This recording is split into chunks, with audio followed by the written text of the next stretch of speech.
തദ്ദേശ തെരഞ്ഞെടുപ്പിന് പിന്നാലെ എറണാകുളത്തും രൂക്ഷമായ വിഭാഗീയതയിൽ വലഞ്ഞ ഇടതു വലതു മുന്നണികൾ. തെരഞ്ഞെടുപ്പിൽ നേട്ടമുണ്ടാക്കിയിട്ടും ഗ്രൂപ്പ് പോരിൽ പതറുന്ന കോൺഗ്രസിനും കനത്ത തിരിച്ചടിക്കൊപ്പം നേതാക്കളിലെ ഭിന്നത തീർക്കാനാകാത്ത CPM-നും വരാനിരിക്കുന്ന നിയമസഭാ തെരഞ്ഞെടുപ്പ് കീറാമുട്ടിയാകും. അച്ചടക്കത്തിന്റെ വാളോങ്ങിയിട്ടും കാലങ്ങളായുള്ള വിഭാഗീയതയ്ക്ക് CPM-ലും അറുതിയാകുന്നില്ല. കൊച്ചി കോർപ്പറേഷൻ മേയറെ ചൊല്ലിയാണ് കോൺഗ്രസിൽ ആദ്യം പൊട്ടിത്തെറി ആരംഭിച്ചത്. VK മിനിമോൾ മേയറായെങ്കിലും പ്രശ്നങ്ങൾ തണുത്തിട്ടില്ല. ദീപ്തി മേരി വർഗീസ് പരസ്യ പ്രതികരണങ്ങൾ തൽക്കാലം ഒഴിവാക്കിയിട്ടുണ്ടെങ്കിലും പ്രശ്നങ്ങൾ പെട്ടെന്നൊന്നും അവസാനിക്കില്ല.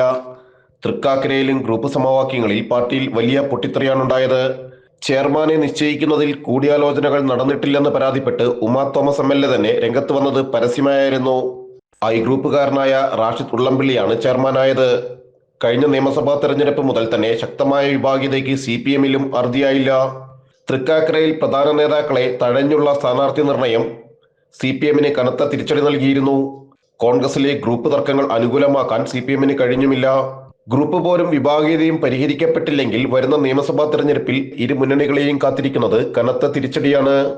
ജനം, കൊച്ചി.